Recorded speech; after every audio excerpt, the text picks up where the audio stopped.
देखिए, अगर new economic policy को हम लोग बहुत ही शॉर्ट में समझना चाहें तो ऐसे समझ सकते हैं, ये हो गया आपका न्यू इकोनॉमिक पॉलिसी, ठीक है, 1991।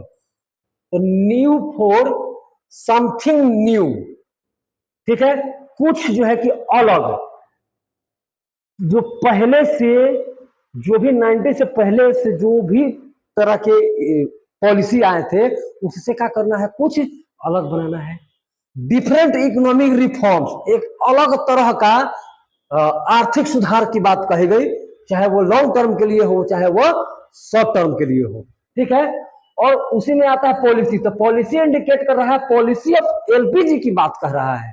तो एलपीजी, तो L4 जो हो जाएगा लिबरलाइजेशन, आपका P4 प्राइवेटाइजेशन, और G4 जो हो जाएगा आपका ग्लोबलाइजेशन की बात कही गई, ठीक है।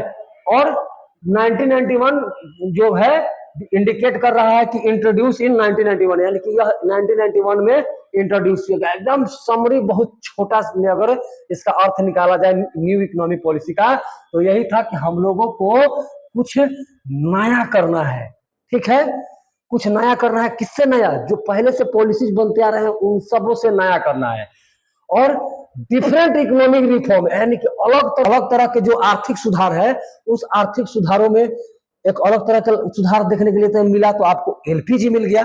तो एलपीजी है, तो एलपीजी में 3 तरह से लागू किए गए।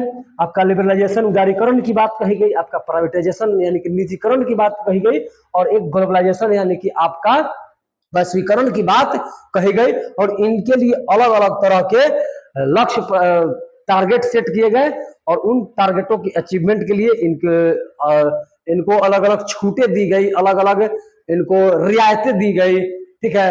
या एक तरह से इनके रूल रेगुलेशन में, जो भी गवर्नमेंट का रूल रेगुलेशन था कंपनियों को लेकर, औद्योगिक नीतियों को लेकर, उनको उनमें रियायत दी गई, इनमें उनको छूटें दी गई, और इनको प्रोत्साहन देने के लिए बैंकों का भी व्यवस्था किया गया, लोन देने की बात कही गई।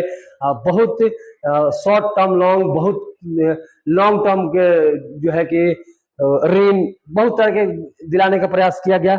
और इंट्रोड्यूस यह हुआ था 1991 में, इसलिए 1991 यह इसका पूरा सार है। अब इसको बारी बारी से हम लोग देखेंगे, तो आइए आगे बढ़ते हैं।